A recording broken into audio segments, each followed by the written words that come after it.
Hare Krishna.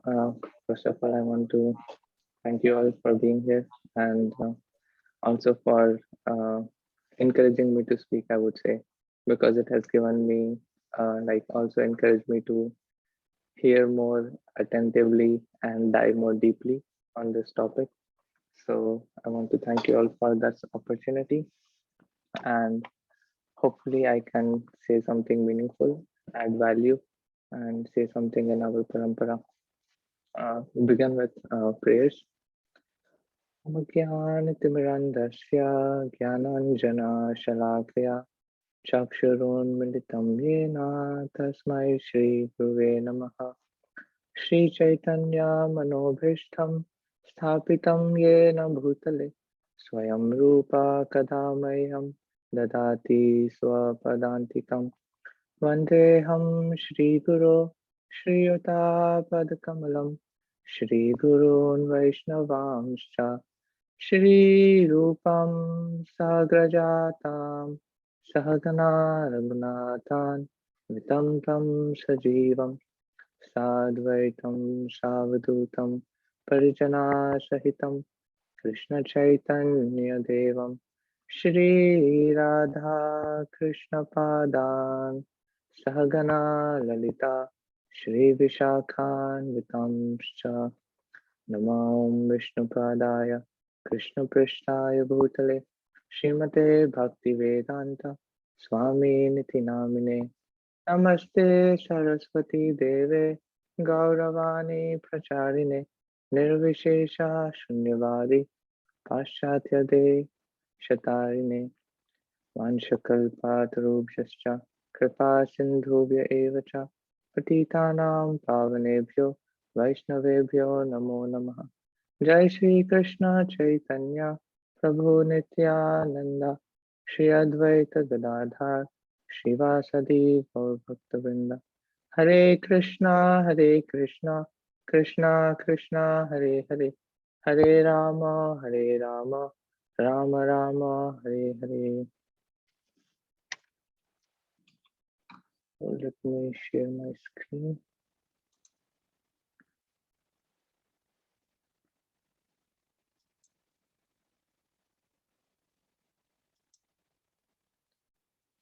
Can you all see my screen? Can see the slides? Yes, probably. Yeah. Okay. Thank you. So,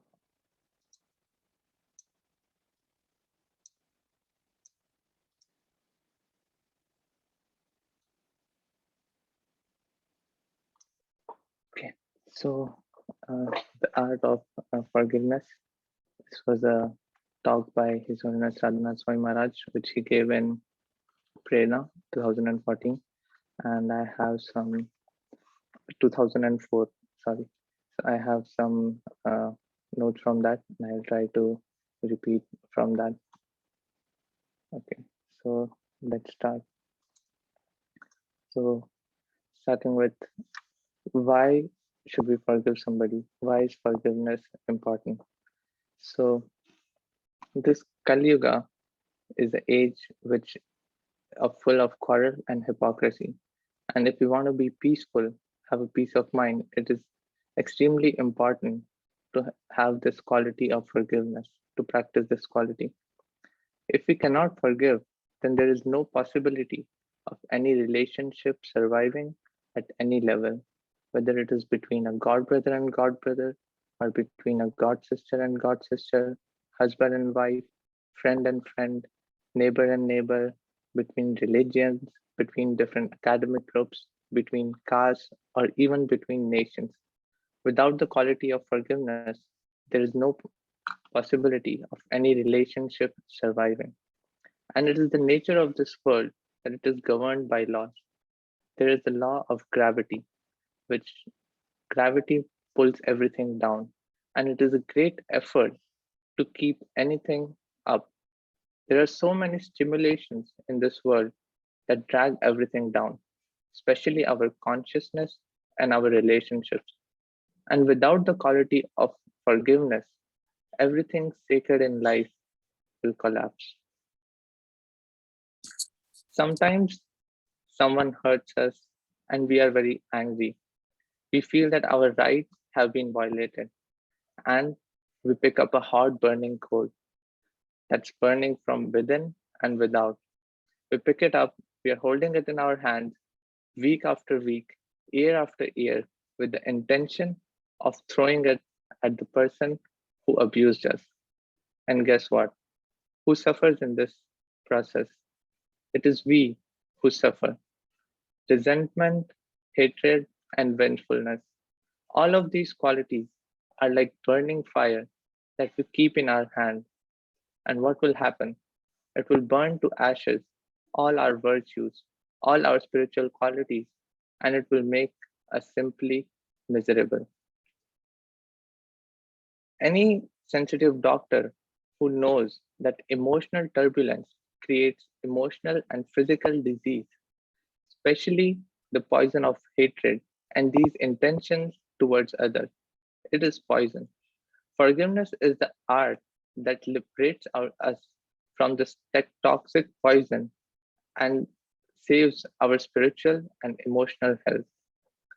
We always have the free choice to forgive someone, and unless we forgive someone, we, we don't make the choice to forgive someone, we will remain a victim of the person who has abused us. And according to great saints of all traditions, what is the definition of love? Love is defined as the capacity to forgive endlessly. The love of a parent is that they forgive their child, and no matter what the child has done. If we cannot forgive, then we cannot love anybody. Forgiveness does not mean that a person should not pay the particular price of what they have done, but forgiveness means to be the well wisher of the other person. Going ahead. So, what actually is forgiveness? So, one great thinker has said, and please listen to this carefully, if we do not forgive, we are breaking the bridge which we must cross in order to be forgiven of all the improper things that we have done. I'll say this once again.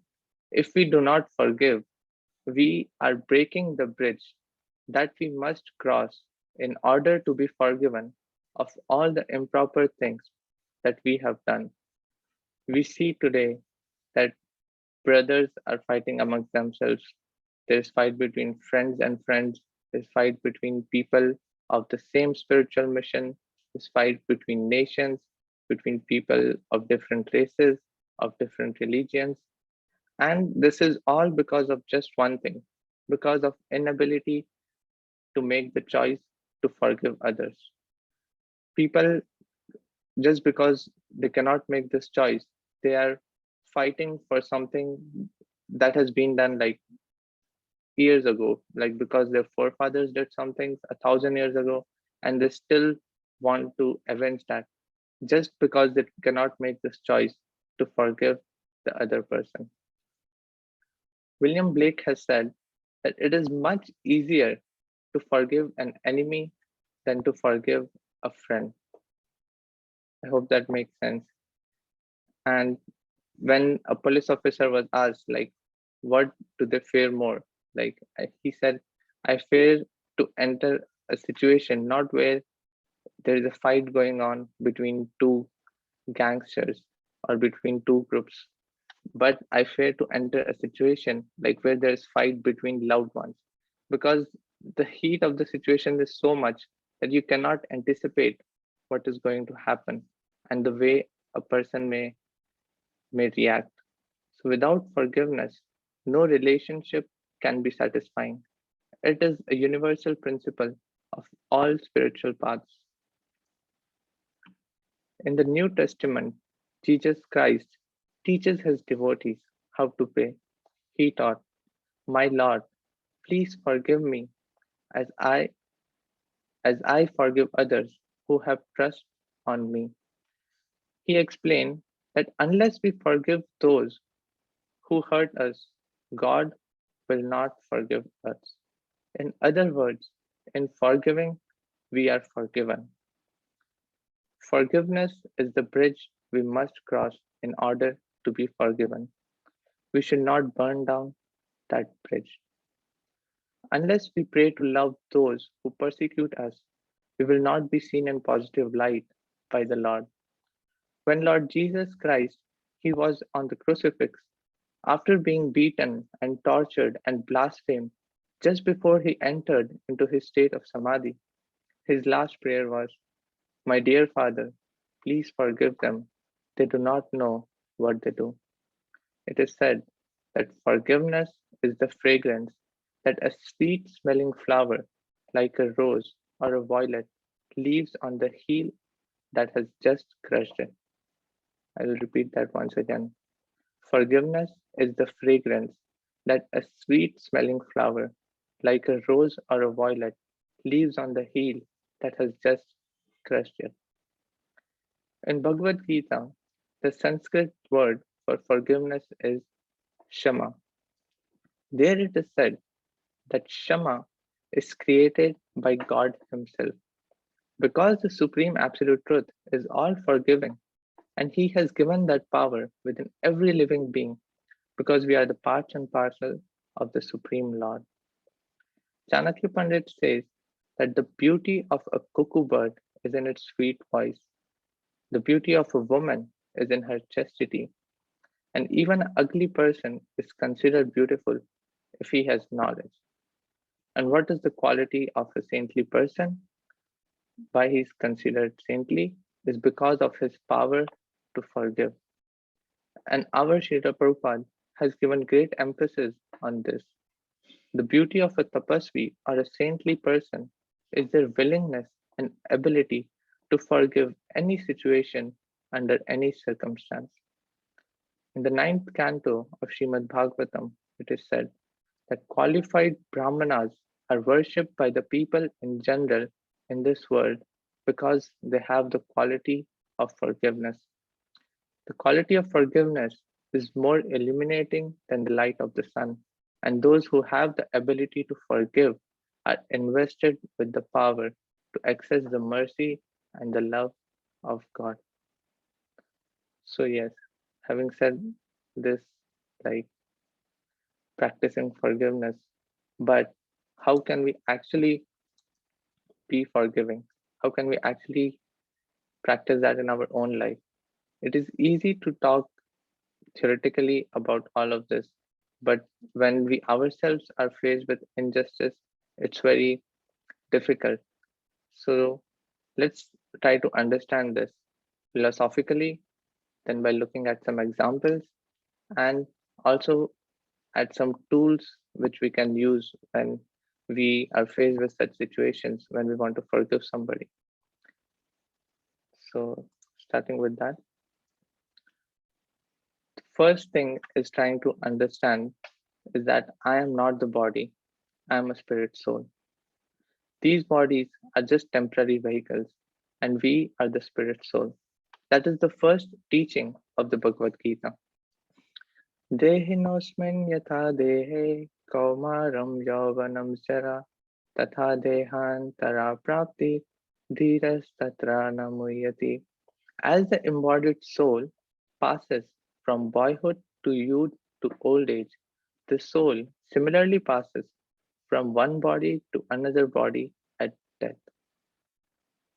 When there is an affliction on the gross body and there is an affliction on the subtle body, which means our false ego, we become terribly disturbed. But factually, we are not the bodies. We are the eternal souls. And Bhagavad Gita explains that the soul cannot be burned by fire, withered by the wind, cannot be drowned by water, cannot be disturbed by words, and cannot be cut to pieces by any weapon. We are the eternal souls, and our purpose in life is to cultivate knowledge and awareness of our true identity. It is simply an illusion and addiction to an untruth that makes us to take so very seriously the phenomena to avenge the infliction that comes upon our body, mind, and the ego. It actually has nothing to do with us. but as conditioned soul, we are habituated so much that we want to enjoy to the body. Therefore, any affliction that interferes with the enjoyment of the body, mind, or the ego causes us terrible pain. And we have all experienced this. Detachment is a great medicine. When we identify ourselves with our true essence, Jivera Swarupe Hoy, Krishnera Nityadas, that we are the eternal soul that is beyond birth and death. We are the eternal servants of God. To the degree we are not trying to be the enjoyers of this temporary material energy, or we are actually aspiring to serve rather than exploit it, we become transcendental to the various inevitable dualities that come upon us. And whoever we are in this world, there is always going to be some enemies. There are enemies in business. If you are in politics, there are enemies. If you turn to spiritual life, there are enemies. Those people who want to exploit you, either intentionally or unintentionally. But who can exploit us? Who can make us a victim? Only those people who affect our consciousness. But if we are humble and we do not have expectations, if we do not make false claims, if we do not actually take everything in a very personal way, then we can take it in a very gracious way. And that is forgiveness. And compassion means to see the inherent good in everyone because it is a fact that they are a spirit soul. Jivera Swarupe Hoy Krishnera Nityadas. That wherever there is life, there is soul. By nature, it is pure. Within the soul, there is love for God. The soul is somehow under different modes of, of nature. It can be under goodness, passion, or ignorance. Actually, these are just various levels of diseases. But the person that is diseased, the pure soul, that is actually the part and parcel of God. In Bhagavad Gita, Krishna explains, Suhridam Sarva Bhutanam, that I am the supreme well wishing friend of everyone. And ultimately, at the time, what can we do for anyone? We are absolutely helpless. But if we just call out for God, He will be there to save us and to give us eternal life and eternal love. That's a friend. We have nothing to offer. Those who are true devotees, they are real friends. The friendship with God, the love of God manifests through the heart of those who are aspiring to serve. So when there is love for God, it manifests intimate friendship towards devotees, and it manifests through those persons who are in a, it manifests towards those persons who are in a spiritually fallen condition as compassion. Now there are so many varieties of spiritually fallen condition. Some people may be innocent and basically good, but just addicted to all kinds of immoral acts, simply because they know no better.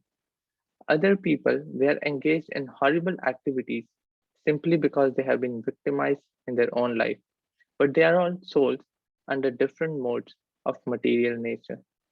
So seeing other people like not just as bodies but as spirit soul under different modes of nature can help us to forgive them. Another thing that can help us to forgive is seeing the bigger picture. And I would like to share a story regarding this. It's a little gross story, but I'm sure you'll all appreciate it. It's about a lawyer in California. So he was a very, very powerful prosecuting attorney. And what's his job? He gets criminals and puts all of his effort to put them into jail as long as possible. And the more people you put into jail, you have a greater chance of being promoted.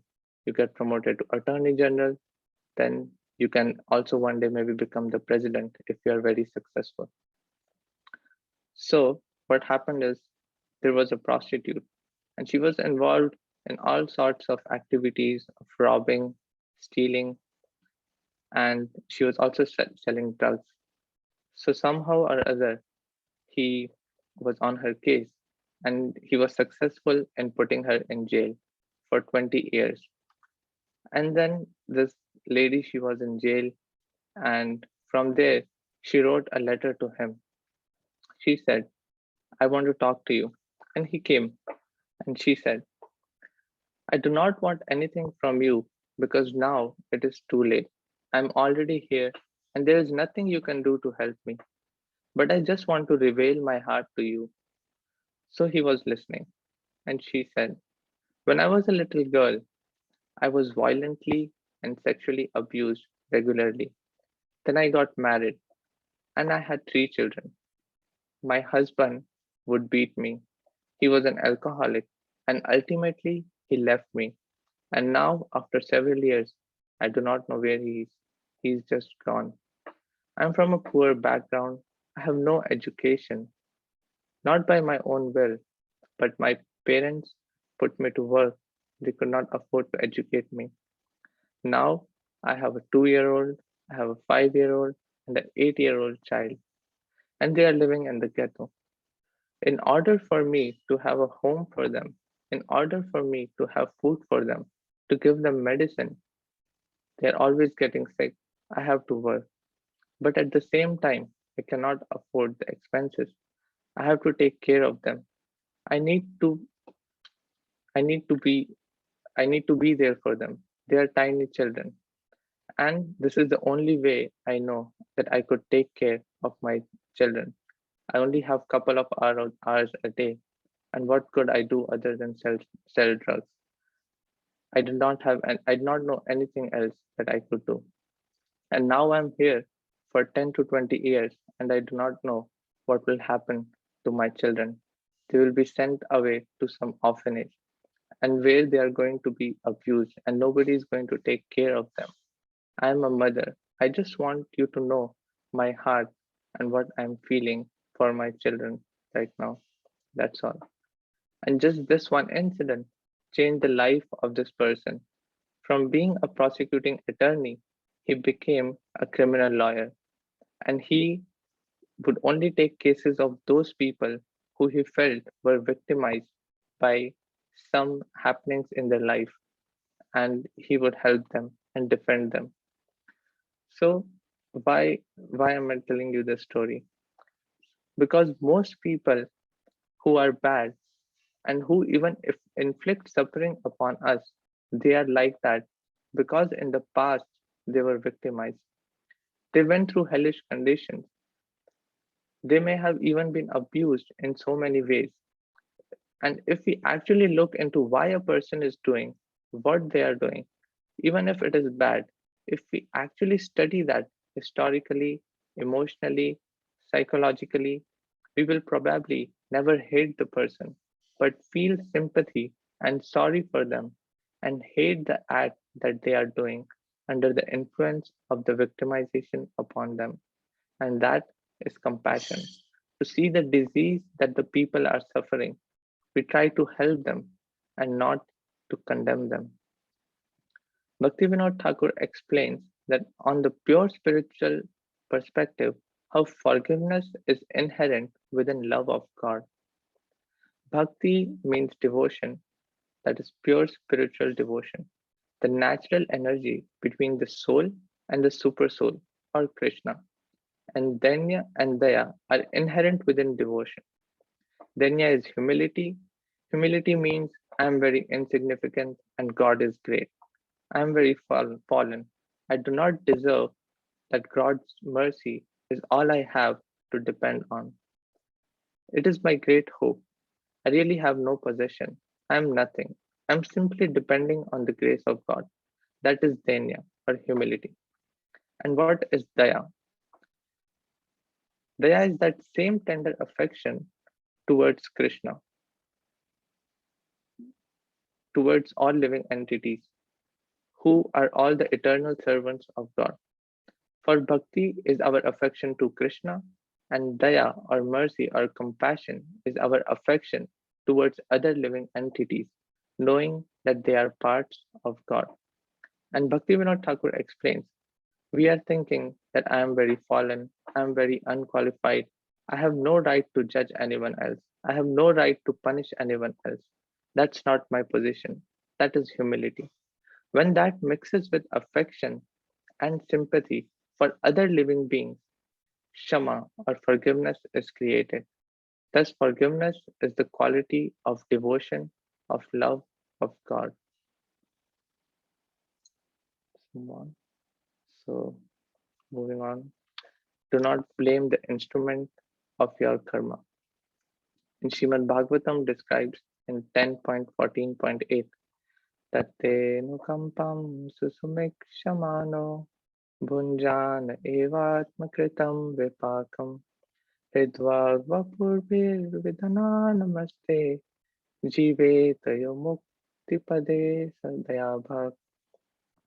This is the prayer that, O my Lord, one who, even while passing through all difficult, turbulent, painful times of life, see that the difficulty I am going through are the reactions of my own past actions.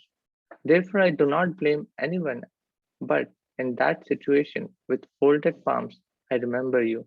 I think of you and take shelter of you. Only the person who is willing to do that has a claim to liberation, not anyone else. And Srila Prabhupada made this very simple and practical for us. An Acharya can take such an esoteric shloka and make them very practical in our life. Srila Prabhupada said, do not blame the instrument of your own karma. And it is a fact. Whatever is coming upon us and whoever is doing it, they are just instruments of our own karma. And we are to blame. Someone has to do it to us. We have to go through it. So we could thank them. I have to go through this, for I have done it myself. You are just the postman delivering my own karma to me. Now, if a postman comes at our door and he gives us a bill of $50,000, what will we do? We'll not take anything, just find something to hit him. But because he's not the person who is asking us for $50,000, it is we who have taken the loan of $50,000 and now we must pay it. So, just like a postman is delivering us the bill, whoever is mistreating us is acting as an instrument of our own karma. Jesus Christ says in Bible, as you sow, so shall you reap. So whatever is coming upon us, it is our destiny that we have created in the past, and our future is according to how we are responding to what is happening to us today. If we respond violently, hypocritically, or we are just creating more violent actions for us to come in the future.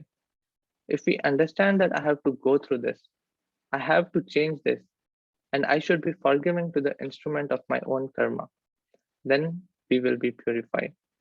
And Srila Prabhupada explains in the Krishna book a very important statement. The ability, the greatness of a person has to be estimated by his ability to tolerate provoking situations. I'll repeat that again.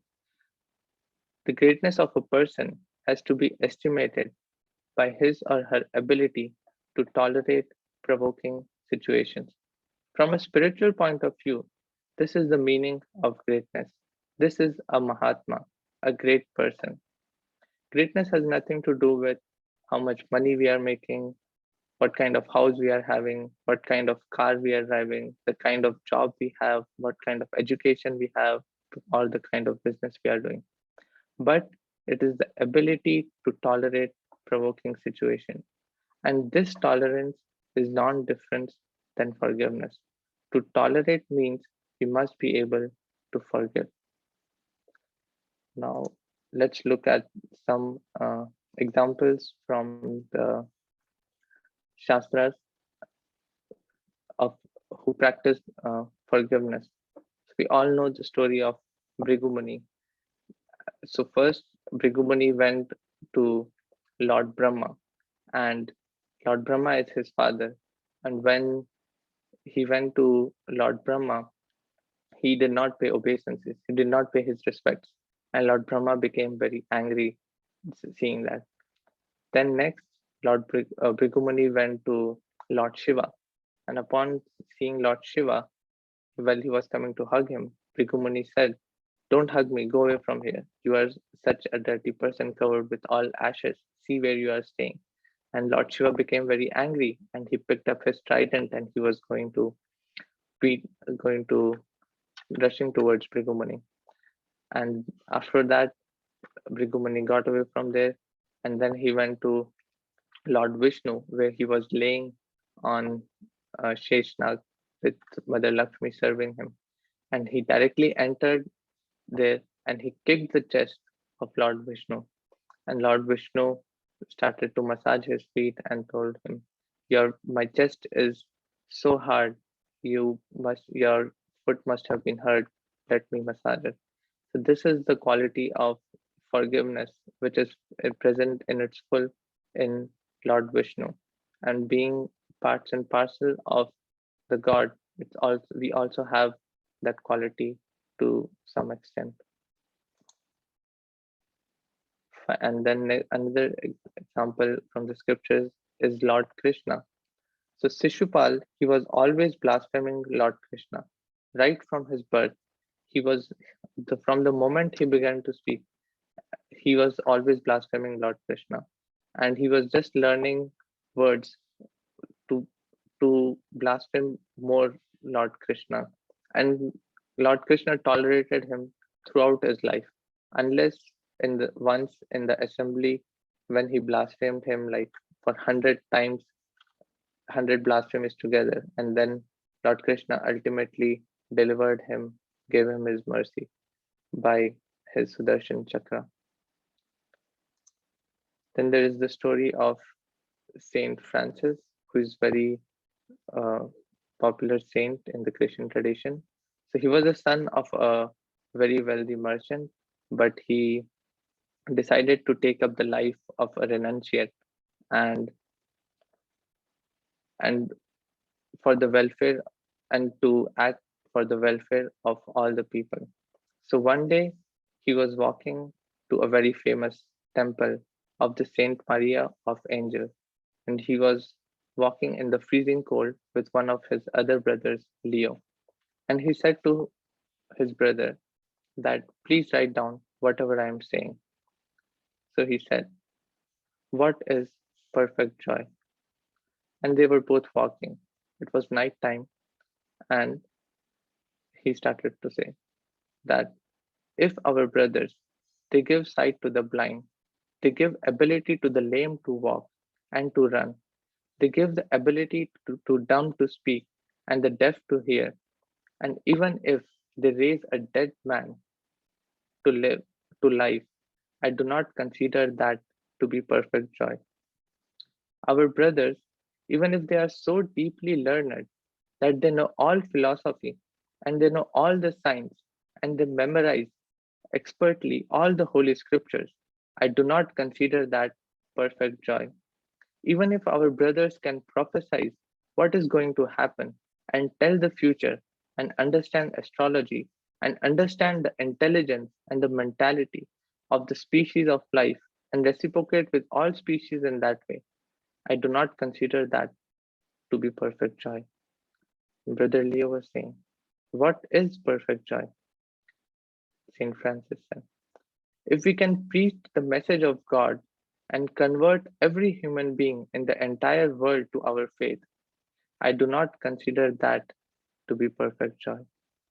So finally, Brother Leo said, St. Francis, please tell me what is perfect joy?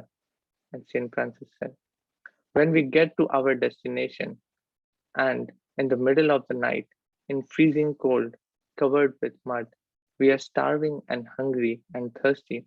We knock on the door, and our brothers answer the door, and they say, who are you? We say, we are your brothers. I am Francis, and he is Leo. We come to you for convenience. Please give us shelter. Then he looks up with scorn in his eyes, and he says, you are my brothers? You are liars. You are despicable, low grade thieves pretending to be saints. You are exploiting and torturing poor people. You deserve to be punished. Get out from here. Then he slams the door in our face. St. Francis said, I consider that if we bear that and thank God and forgive that man, that is perfect joy.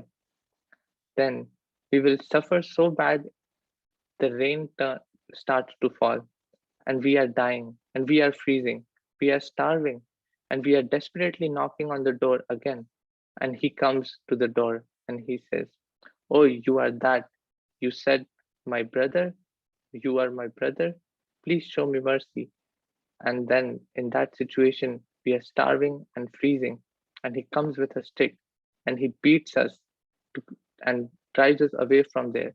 And in that situation, when we are bleeding and fallen on the ground, if we can forgive our brothers and thank God for in that situation, be grateful to God, I consider that to be perfect joy. So having the ability to forgive is what is considered to be perfect joy.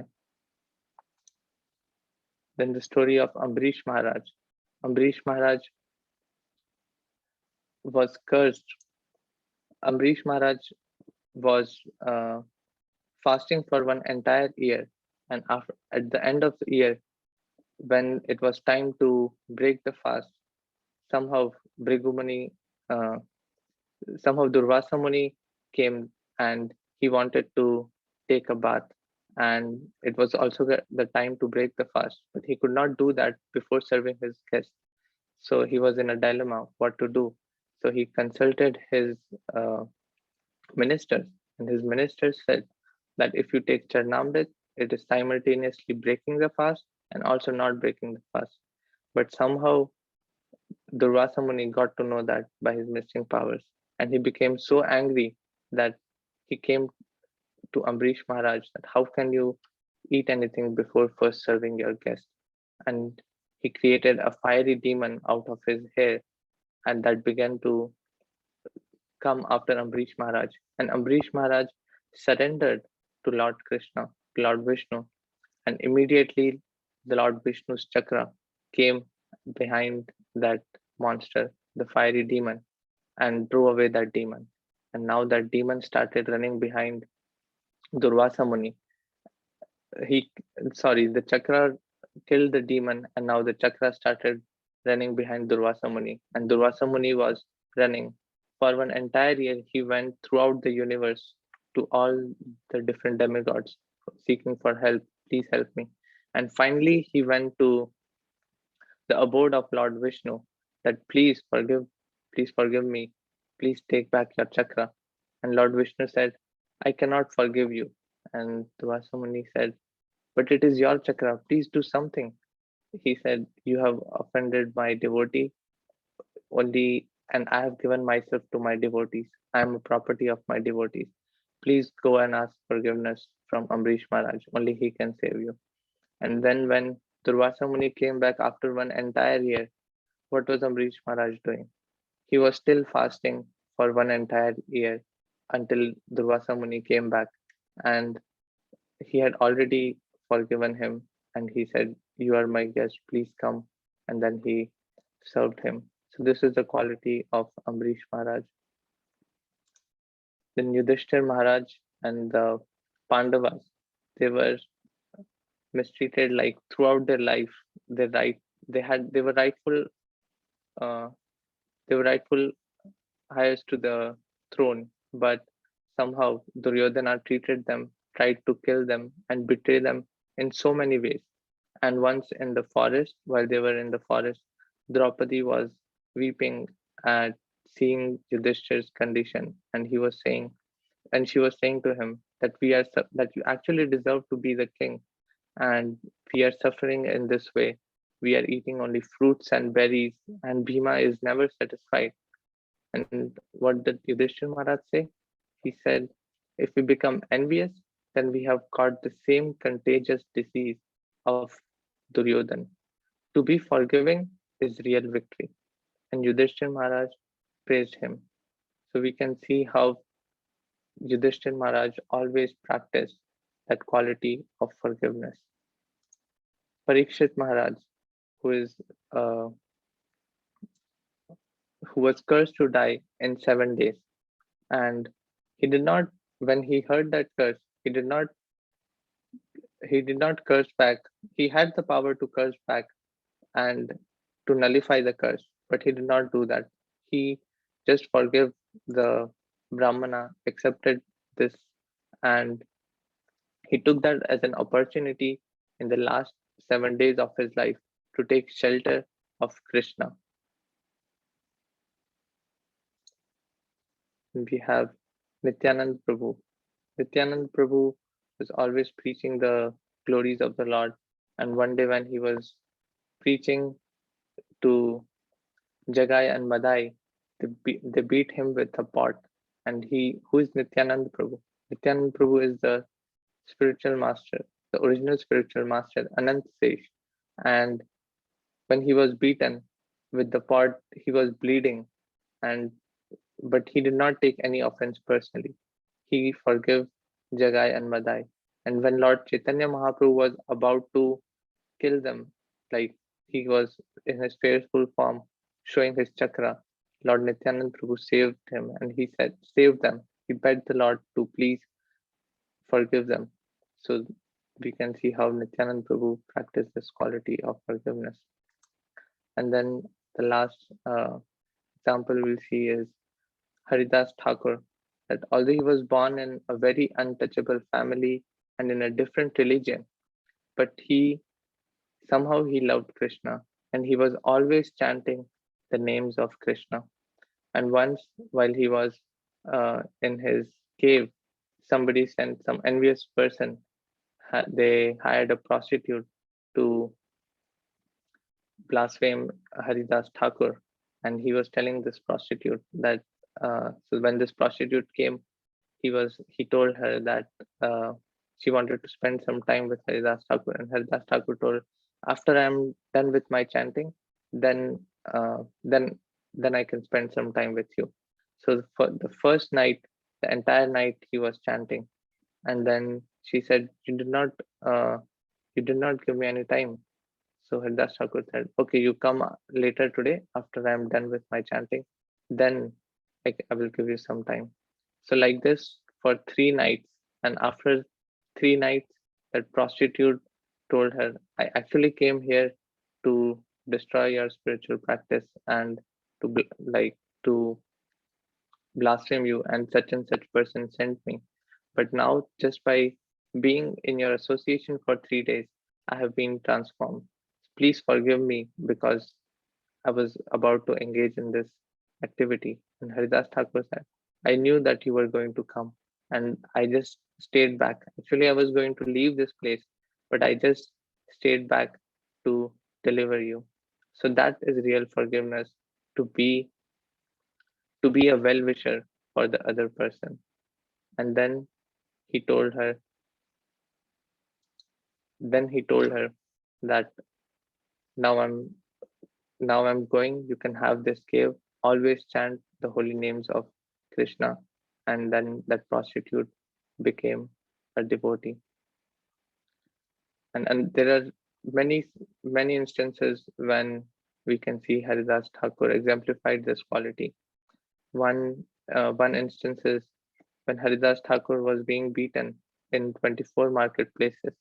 So in the 22 marketplaces, and no one had survived through those marketplaces. So, and all the time when he was being beaten and executed during throughout the marketplaces, he was just looking at the executioners with such compassionate eyes of forgiveness. And after they bet him through the 22 marketplaces, they told him like, what can we do? If we go like this back to the king, then we will be persecuted. So please help us. And having compassion towards them, so having being compassionate towards them, Haridas Thakur, he went into a samadhi. He stopped his life breath, and he he was just like a dead body. Then they took him to the king, and they said, "We should bury him." The king said, "No, we will not bury. He does not deserve to be buried. Throw him in the river." So they threw him in the river. He flew downstream, and somehow he got on the bank, and again he got up. And what did he do after getting up? Again came back to the same town, chanting the names of God, and went back to the king. And seeing this, the king was shocked, like, how can it be? And then he was transformed by Haridas Thakur. So we see how Haridas Thakur exemplified this quality of forgiveness. And lastly, just some concluding thoughts. So yes, so there are many things that can be said about forgiveness, but it's most important, like, to not get lost in all that can be done. So recently, in one lecture or in one interview, Radhanath Maharaj was sharing this, that when we are interacting with the other person, when we are dealing with other person, we can just ask ourselves this one simple question, that does Srila Prabhupada love this person? And the answer is yes, Srila Prabhupada loves this person. And if Srila Prabhupada loves this person, then how should I be treating this person? So we should try to interact with the other person in this way. And by this simple formula, it can help us to forgive the other person. And it's also important that we forgive ourselves. Many times we are just uh, many times it, we just like go into self-loathing, that what have I done? No, I have done this, like this. I am not qualified. So it's important that we are also be a little compassion towards ourselves, because unless we forgive our own selves, we cannot practice this quality of forgiveness towards others. So it's also very important that we forgive our own selves. And lastly, we will I just want uh, everyone to do one exercise with me together. So let's it's like a 5-step exercise. So I request everyone to please follow along with me. So first thing is, think of somebody in your life whom you want to forgive right now.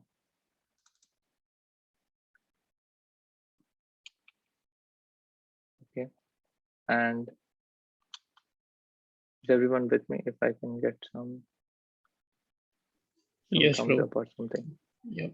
Okay, yep. So now with that person in your mind, first step is, with the attention on that person, repeat to yourself, just like me, this person is seeking some happiness for his or her life.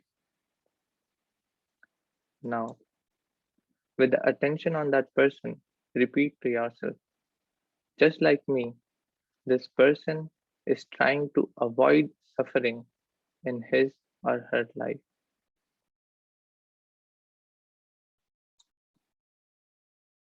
Now, with attention on that person, repeat to yourself, just like me, this person has known sadness, loneliness, and despair. Now, with attention on that person, repeat to yourself, just like me, this person is seeking to fulfill his or her own needs. And lastly, with attention on that person, repeat to yourself, just like me, this person is learning about life.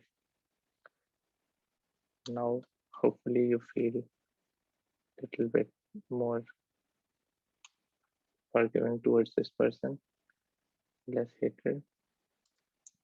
And lastly, how do we know when that I have completely forgiven somebody in my own life? So if we see that we have become a well-wisher for the other person, then we can know that we have completely forgiven them in our own lives. And that's all I had for today. Thank you all so much for your time. Hopefully, I could say something meaningful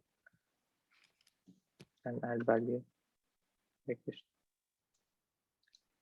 Hare Krishna. Thank you so much, Karan Prabhu. All the examples were wonderful. The Saint Francis of Assisi story, Ambarish Maharaj, Yudhishthira Maharaj, Parikshit Maharaj, Nityananda Prabhu, Haridas Thakur, wonderful examples. And I really like the exercise also towards the end. I think if we go through that 5-step process, no matter how much that person has done towards us, I think we will get to a better position to forgive that person. I'll let others speak if they have any questions, comments. And then, Hare Krishna.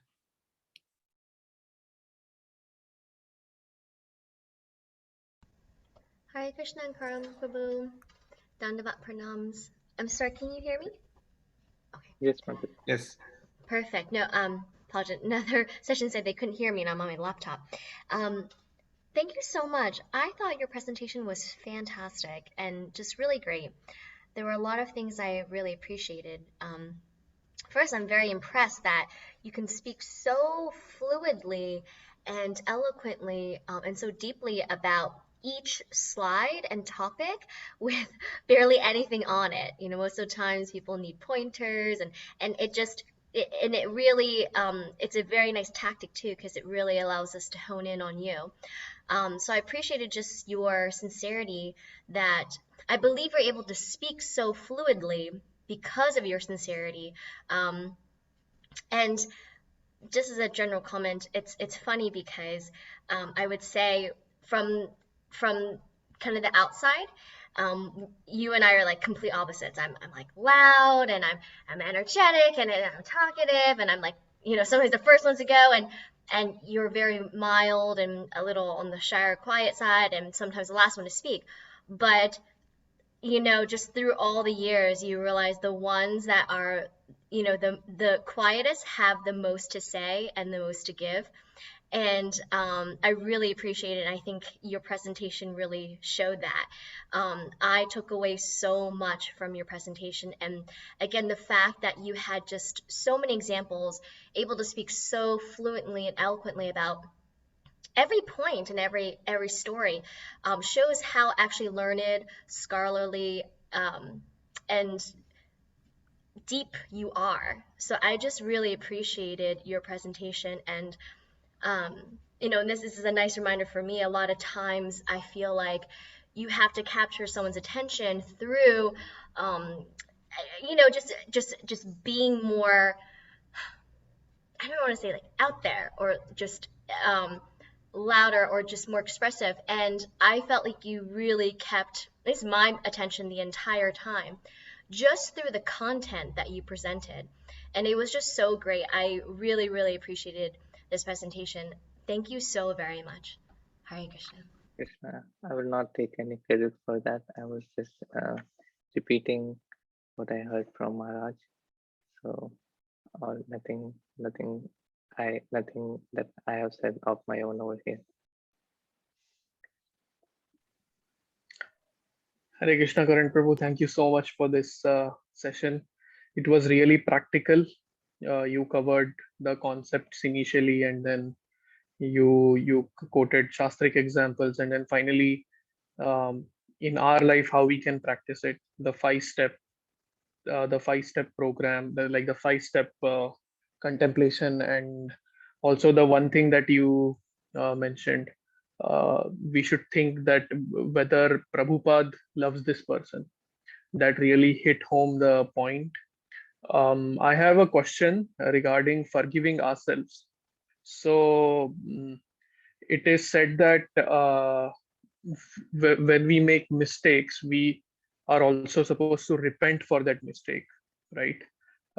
Within spiritual circles or in general.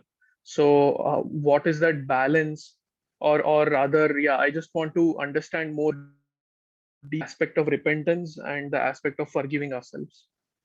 So, if you could shed light on.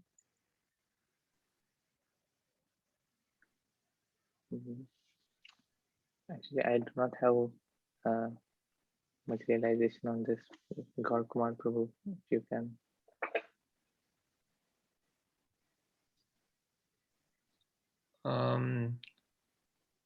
So repentance and forgiving ourselves, is that what you're asking, Prabhu? How do we do that?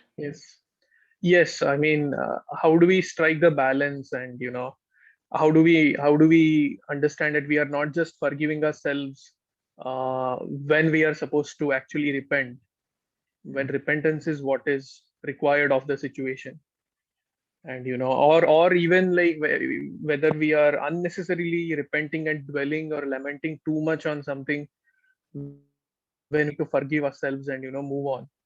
So yeah. So I think it was covered in today's lecture. I think one of the examples that Prabhuji gave was that if we are holding on some grudge against someone and it's like hot coal, then we're actually burning ourselves. So similarly with ourselves also, if if we get to a point where we keep on putting ourselves down all the time, oh, I should not have done this, I should not have done that, I should not have done this, it's better to forgive yourself and move on rather than just holding on to it. Does that make sense, bro? So it's actually very important that we have to keep moving on in our lives. And if it comes to a point where we become, through analysis, we become paralyzed, analysis by paralysis, then we know that in order to move on, we have to forgive ourselves. So that is where I like to, whenever I'm stuck, then if I'm completely stopped, if I'm not able to move on, if it is blocking my chanting, if it is blocking my sadhana, then I need to forgive myself from that particular thing and move on. Anyone else wants to add anything to that? I know Paul you want to say something, Paul? Yeah, I mean that's what I was thinking exactly. Like repentance is something that we do to atone for something we've done. And that is separate from forgiving yourself for making a mistake or for causing someone pain or for whatever shortcoming you may have had. And by not recognizing that you have made a mistake and saying it's okay that I've made a mistake, you can't ever move to the point of making amends for that mistake, which is what repentance is. So in the same, what Gaurav Kumar said is correct. Holding on to that coal, it's not making you better. It's not helping the person or the situation that you hurt or damaged. It's actually making it more difficult for you to do anything because you're holding a burning hot coal. So they can happen simultaneously. They can happen one before the other, but it's usually easier to forgive yourself first and then to make amends for what you've done. Thank you, Paul. I know Nitya also wanted to say something. Yes, I was also trying to think about this and say both are important. They are two-dimensional. I wouldn't say one replaces the other, because repentance is what makes you grow as a person, and also to, like Paul said, to make peace with the person that you need forgiveness from, and also to forgive ourselves is also important to move on. So both are very important aspects of that. It's like a two-sided coin, I'd say.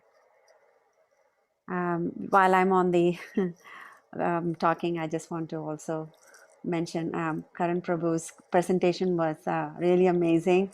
You covered every single viewpoint, from not only from our scriptures, from other scriptures as well. I especially like the ones about the Saint Francis of Assisi. That's like a far out for me. To even think to forgive someone like that, who's beaten me up. But I think that is a level, that's like the very high bar setting, right? That that is expected of us as devotees who wants to progress. Um, I mean, I think I also wanted to talk about the forgiving ourselves is very important to forgive others. Like, only if we have something that then we can give that to others. So by forgiving ourselves, we have the power to forgive others. And also, it just reminds me of one story that Radhanath Swami Maharaja keeps repeating in his classes about Sindhutai, where it's she how she transformed her struggles into strength, and how she was able to forgive her husband much later. I don't know if many of you must have heard this story. I don't want to repeat that, but that reminded me of that story, and how powerful that story is. Um, and I was able to connect very well with the theme that you have.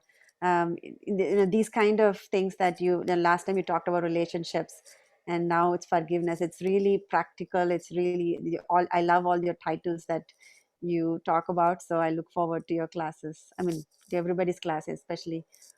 But you have a very unique practical titles that I really look forward to. Thank you, Karan. Okay. Again, nothing that I have done. Just repeating from what Maharaj's lectures I heard. So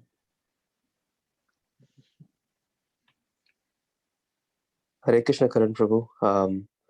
Thank you so much, Prabhuji. It was a really, really wonderful class. I absolutely loved the presentation. Like Athena mentioned, there was not much on the slides, and you really conveyed all the points you wanted to make quite well, and it was very comprehensive. I specifically liked all the examples, and I feel like forgiveness, the topic forgiveness, it's a very generally it's a conception that we might overlook quite often, and it feels quite trivial, but in the long run, these are qualities of a true devotee, and to be a devotee, these are fundamental concepts that we should definitely have a lot of importance towards. um, and definitely this class had thrown a lot of light on that, and I really wanted to say that I took a lot away from this class as well, Prabhuji. And I really liked your examples, especially the nail in the coffin was the example you gave with Prabhupada. um, and that definitely is something very good to take away, because in everyone, if we look from a point of view where Prabhupada likes him, then I also like him, then there's absolutely no problem at all. Because Prabhupada likes everyone. He's merciful towards all.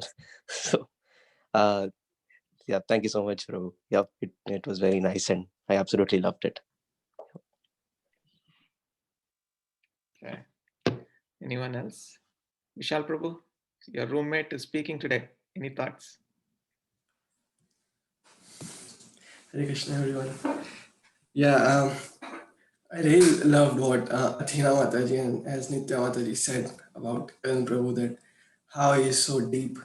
And I just want to add one more quality is like, as he was repeating just now, that he never takes the credit. So somehow he has learned this ability to not take the appreciation, or be humble, not only just as Athena Mataji was saying, be mild and quiet, but he's very humble and very not taking any credit, and have whatever he was speaking, I can say like most of the things, at least I can say that he has like really realized to his heart, and that's how.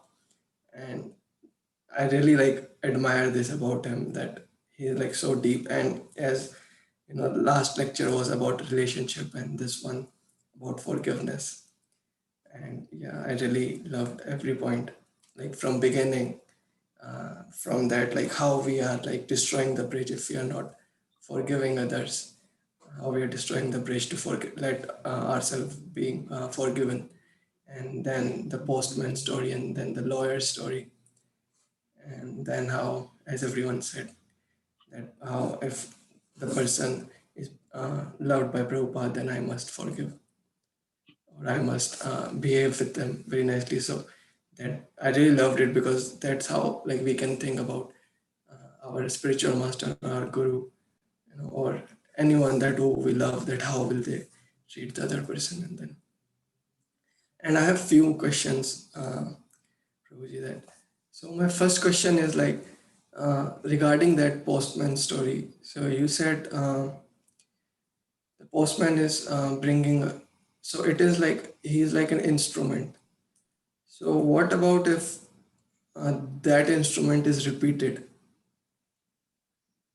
So is it like we are getting ourselves, exploited, or in the name of, it's our karma and they are the instrument? And how does free will and choice come into play? Because if someone is coming and acting as an instrument of my karma, then what about their free will? What about their like choice? So if that is like already an instrument of karma, then how come they are making a choice in that moment? So can you?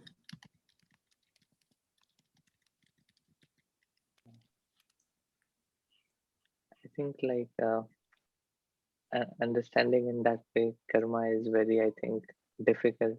We cannot uh, we cannot understand how what karma is coming to us, what we have done in the past so many lifetimes, and what karma is manifesting right now.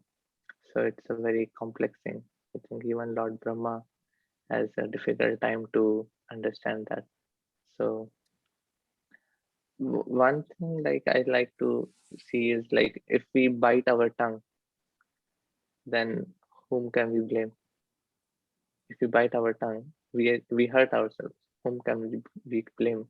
Like it's us in that situation. Like we are the instrument of our karma. So if someone is doing something to us, then in that situation they are the instrument of our karma, and so we should be able to see in that way. But at the same time, I think like it's not we are just like kind of being treated as a doormat, like we allow anybody to walk over us and treat us in any way, like or misbehave with us. We do what is required in that situation to safeguard ourselves, and yep, and then after that, if still nothing happens, then we accept it as like uh, Lord's mercy, or that this is what is happened supposed to happen to me. This is my destiny.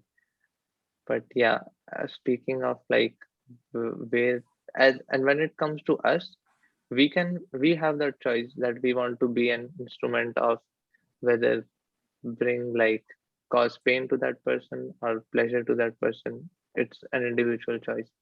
So I think if somebody else has made the choice to cause pain to others, then uh, definitely it's a choice that they have. And yeah, for ourselves, we can choose not to do that to others. But if somebody is doing that to us, then I don't know if there is anything we can do about that. Yeah, Yeah. if anyone would like to add more to that.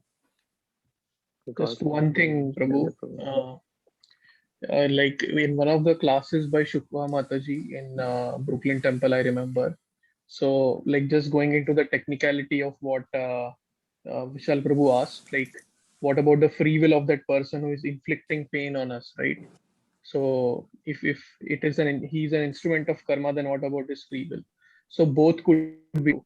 So, yeah, like Krishna is supremely intelligent, so he can achieve multiple things in by one event. Like it could be that it's the free will of that person to do that. At the same time, it could also be true that we have that karma to suffer under that person or something like that. So he will get the karma for that, but at the same time, whatever we're supposed to get, we have gotten it. So in that sense, Krishna is like fulfilling multiple purposes. This is something that she had mentioned, and it really stuck with me that wow, that's so brilliant. Krishna is like but yeah, ultimately karma is very complicated, as you said, Karan. Yeah, Krishna talks about that in the Bhagavad Gita also. Gahana karmano gati. So yeah.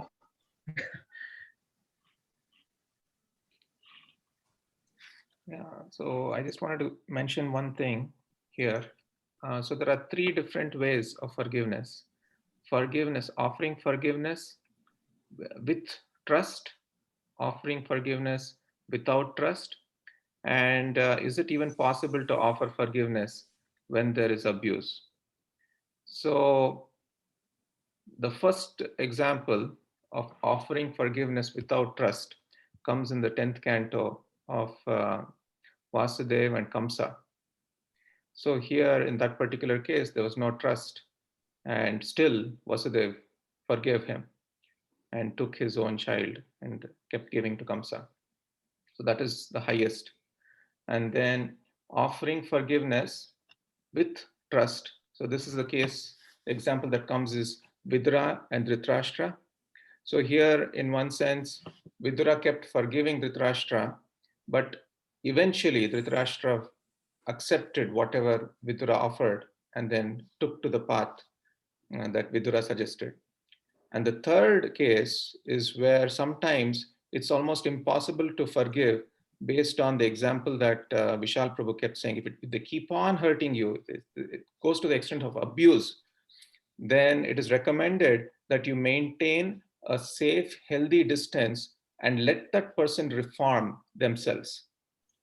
In such cases, if you keep forgiving or if you keep begging forgiveness, that person will not grow in their path. So it's good to maintain a safe, healthy distance and let that person reform themselves. So these are three examples that are given. I just wanted to share. So Vishal Prabhu, it's not that it's always that, I mean, first step should be forgiveness. We should take the path of forgiveness as first step, but we can't keep doing that over and over again if the same thing keeps coming back again and again and again. You know, if it goes to the extent of abuse, then there is no way that we can forgive. So just wanted to throw this other side also. That it's very So, important. Prabhuji, for the third point, if there is a case like we give the time and afterwards also after some time, when we try again the same thing happened, then what we do?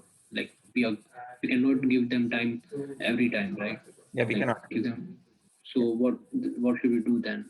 That's what, as I said, maintain a healthy distance, safe and healthy distance with that person. You don't have to keep going to that person, because then what's going to happen is the more you go close to that person, you're giving that opportunity to that person to abuse you again and again. Does that make sense? So by maintaining a healthy distance, you're actually helping that person by not committing that mistake over and over again. Does that make sense, Tawal?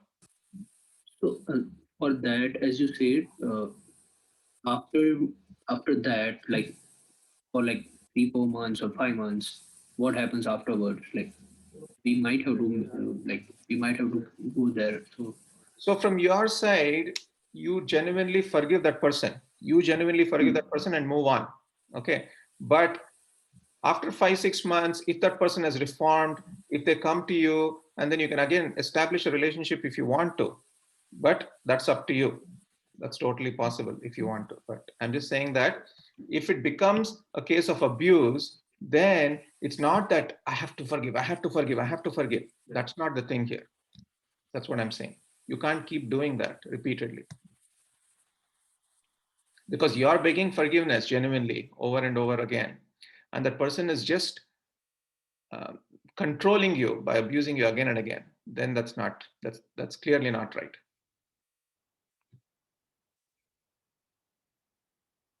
I don't know if I'm answering your question, Dhaval. Is that clear?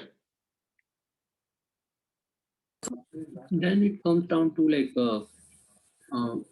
what like how like the Arjuna's condition was that when to forgive or when to fight. Then it will come down to that point, right? Like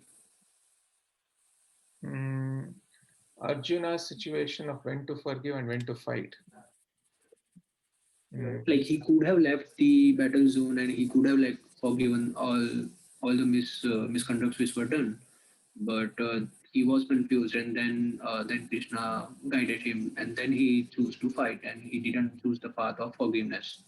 Even after he listened to Bhagavad Gita, which was said by Krishna, then he had option right after even reading the Bhagavad Gita that what he should do, whether he should fight or whether he should forgive. Then he chose the path of fighting.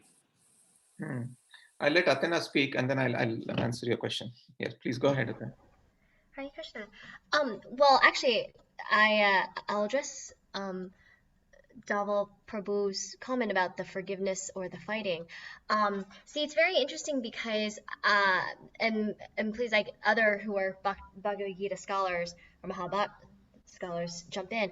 I think I've heard, this perspective before, and it must be because perhaps you heard from or read a different version, or maybe it's a little more common among the maybe Indian-bodied folks. I don't know, common thought in India, but it wasn't that Arjuna didn't forgive them.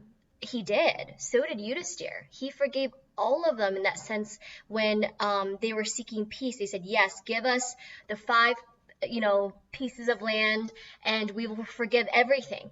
The main point is that he fought because Krishna wanted him to. Krishna had an ultimate goal of annihilating all the demoniac kings who were trotting this earth. And so it was the ultimate plan of Krishna. And then, through the chapters that we've read so far, in the Bhagavad Gita, Krishna gives Arjuna many reasons. Oh, it's a duty as a kshatriya. Do perform without any idea of fruits of actions. Do offer everything unto me because I want this war to happen. Therefore, fight for me. And so it's probably not as clear going in the Bhagavad Gita itself, but all the events leading up to the battle and the Bhagavad Gita, it shows that they were willing to forgive, but then Durna was not willing to give back or let them rule, and there was this whole back and forth of at the end of the day, they're kshatriyas. That is their nature. They're meant to rule. They're not meant to beg. They're not meant to be in the forest. I apologize. Just even on this note, before I wrap it up, I think I had something else to say. I apologize. I'll maybe after Garkma Prabhu chimes in, I'll remember it. So what I wanted to say regarding your previous question was that, and I remember Chaitanya Charan Prabhu talking about this as he gave a lecture on forgiveness as well. I think what Garkma Prabhu was saying was that, okay, once you are abused and every time it happens, you do forgive. Just like Karan Prabhu says, the quality of a saintly person is to forgive. And if you think about it, Krishna is the most forgiving. He forgives all of our horrible sins, lifetime after lifetime. So one should forgive. However, it doesn't mean you invite this person back into your life. It doesn't mean you are friends with them. And even, and I think that was what Garkma Prabhu was saying, was like leaving a healthy distance. And even the first example of, say, forgiving but not trusting. There was an example that Radha Devidasi Mataji gave in her own personal example during one of her lectures, is that she had a very good friend, and then she learned that this friend had stolen money from her purse. And this person actually came to her and apologized and said, I apologize, I stole your wallet, A, B, and C. And Radha Devidasi Mataji forgave her completely. But she said, going forward, I was sure I never left my purse around her. I was very sure I kept my wallet close to me. So I gave 2 examples, apologies. One is the first one is that you can completely forgive one person, even many times over and over again, but you don't have to invite the person back and have the same relationship or ever have that person, say, back in your life again. And then the second one is you can forgive someone, but doesn't mean that you have to be completely foolish again and let the whatever happened repeat. So you can be a little more cautious depending on whatever the situation is. I hope that was helpful. And that I made sense. Krishna. I think you covered all the points there, Athena. Thank you. That was So, for the first point, with Hina said regarding like Krishna gave the order to Arjuna to let like you should fight. So in that case, like Krishna was there to answer, or you can say, give him the suggestions that, or like even to give him the order that he should fight. But in our case, what will happen? Like we don't have him right now. Like as a person, like we might get some indications, but we don't clearly get the perfect answer, what it is. Then that is one point, and the that's like one question from my end. And the other one was like in some situations, as Asina said, for the like the second point, like regarding the incident which happened for that friend. So in some cases that might not be true. Like in the case, like not true in the sense I'm saying. That not might be the situation for me that I can revert back, or I can divert it into a certain path so that doesn't happen, doesn't happen next time. So like if you can answer the first one, that would like solve my second doubt. So Yes, I'm so sorry. I was actually, if you can repeat your first question because I didn't catch it. uh, no worries. Yeah. As you said, like my question was like Arjuna had like whether he can forgive or whether he can could have fight even after like listening to Bhagavad Gita. And as you said, like Krishna told him that you should fight, and then Arjuna decided that he will fight. For our case, when we have this confusion whether to forgive or whether to fight, we don't have Krishna on our like our end right now. We cannot like just question him or uh, ping him, then he will give us the answer that what you should choose. Then how do we choose? Like That's a really great question, and I'll take my first stab at it, but defer to others if they have their thoughts. Um, my understanding is that first and foremost, um, if it happens once, for example, say it's a new occurrence, always try to be the higher person and act with humility. Act as the bigger person. So when you say fight, I'm interpreting as well, one, not a physical fight. Of course, you should always act in the most peaceful, nonviolent way, but try to always show respect and go the path of peace in one sense. But that said, it goes back to what Karan Prabhu had said. You should not be a doormat. You should not be taken advantage of.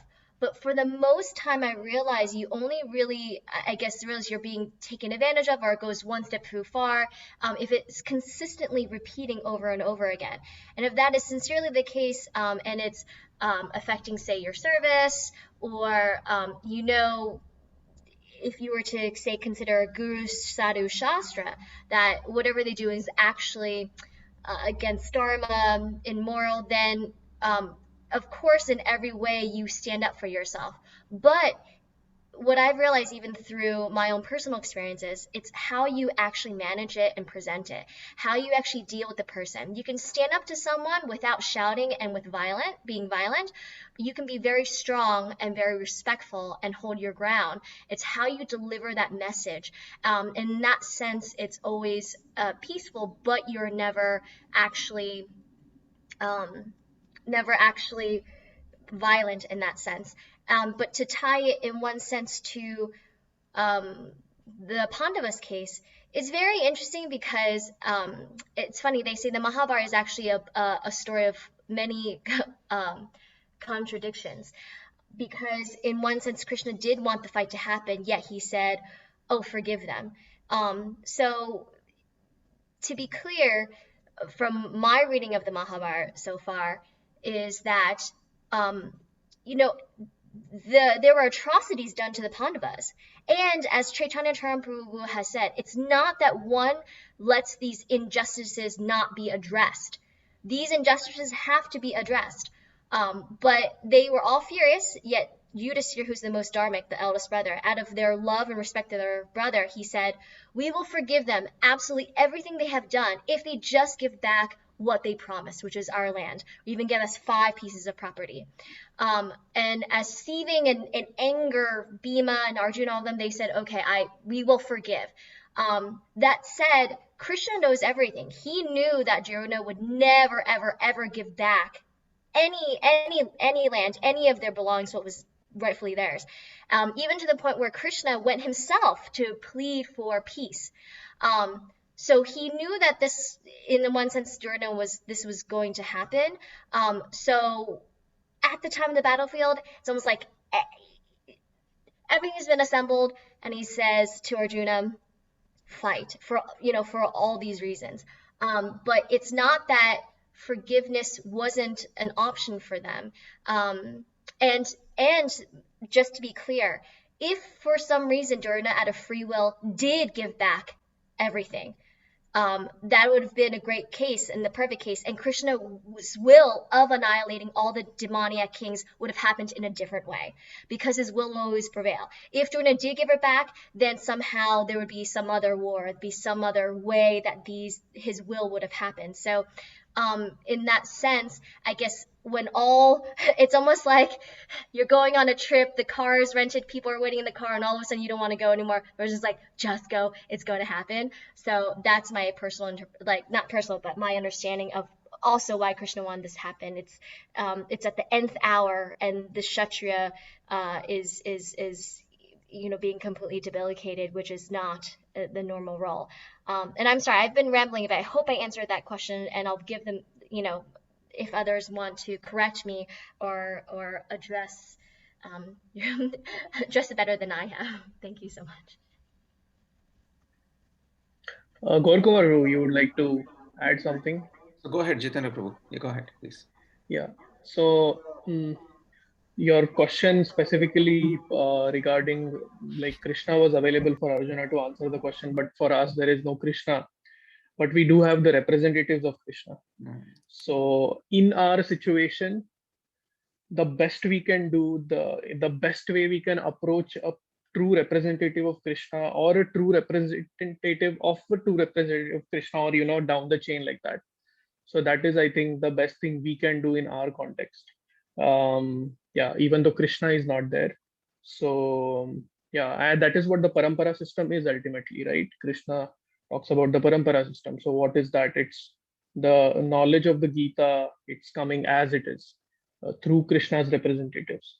So yeah, we can approach Krishna's representatives in whatever best way we can in the current context, in our current context.